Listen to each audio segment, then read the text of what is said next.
ఆడబిడ్డల్ని మహిళల్ని వారి కాళ్ళ మీద వాళ్ళు నిలబడగలిగేలా చేసే సమయం ఇది. నేను ఈరోజు ప్రభుత్వ ఉద్యోగులు కూడా మాటిస్తున్నాను. కంట్రిబ్యూటరీ పెన్షన్ స్కీమ్ నేను చెప్పాను, నేను బాధ్యత తీసుకున్నాను, నేను మర్చిపోలా. ఏరు దాటాక తెప్ప తగిలిసే రకం కాదు నేను. కాంట్రిబ్యూటరీ పెన్షన్ స్కీమ్ దానికి సరి సమానంగా అది కానీ మీకు న్యాయం వచ్చేలాగా సంవత్సరంలోపు తీసుకొస్తాను అని మాట ఇచ్చాం, తీసుకొచ్చి తీరుతాం. ఆ మాట మీకు ఇస్తున్నాం. మెగా డిఎస్సి నోటిఫికేషన్ విడుదల చేయించే బాధ్యత మనం తీసుకుందాం.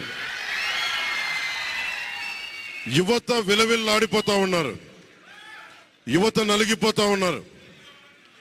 మీ చదువులకి తగ్గ ఉద్యోగాలు కానీ, మీ స్కిల్స్ ని పెంపొందించి మీకు ఉద్యోగాలు కానీ, నేను మీకు చెప్తున్నా, నాకు చాలా పెద్ద బాధ్యత ఇచ్చారు ప్రజలు. ఈ రోజున మామూలు బాధ్యత ఇవ్వాల.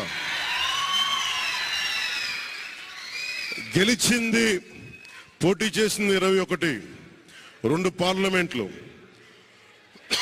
గెలిచింది 100%. కానీ బాధ్యత ఎంత ఉందంటే 175 సీట్లు మనమే గెలిస్తే ఎంత బాధ్యత ఉందో అంత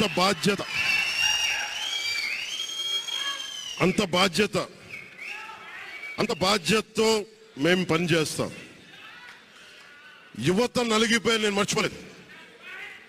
ఆడబిడ్డలు ఇబ్బంది పడిపోయారు, మేము మర్చిపోలే.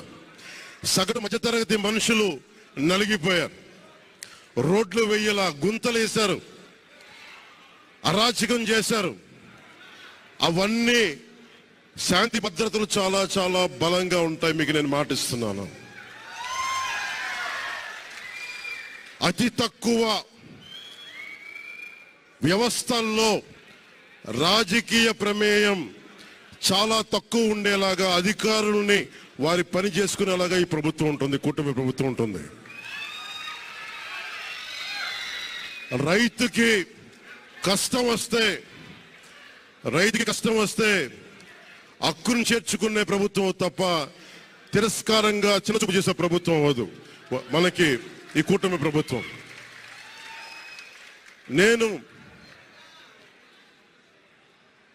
నాకు రాజకీయాలు డబ్బు అవసరం లేదు. నేను మీకు మళ్ళీ చెప్తున్నాను, మీకు నేను డబ్బుల కోసం, పేరు కోసం రాజకీయాల్లోకి రాలేదు. మీలా నలిగిపోతారు చూస్తారా ప్రతి ఒక్కళ్ళు. సగటు మనిషి మాకు ఎవడు ఉండేంటి, నా కులం లేదు, మతం లేదు, నా కష్టాన్ని ఎవరు చూడరేంటని ప్రతి ఊర్లో ఉండే ఒక సగటు మనిషి అనుకుంటాడు. ఆ మనిషి కష్టాలు నేను చూసిన వాడిని. ఆ మనిషికి భుజం కాయడానికి నేను వచ్చాను రాజకీయాల్లో.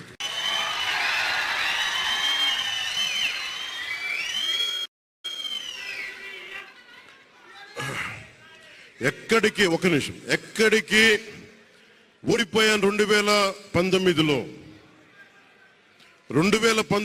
ఓడిపోతే నా మానసిక స్థితి ఎలా ఉందో ఆ రోజున, ఈరోజు గెలిచినప్పుడు కూడా నా మానసిక స్థితి అలా ధైర్యంతో ఉన్నా. గెలుపు నాకు బాధ్యత ఇచ్చింది కానీ అహంకారం ఇవ్వలేదు. రాదు.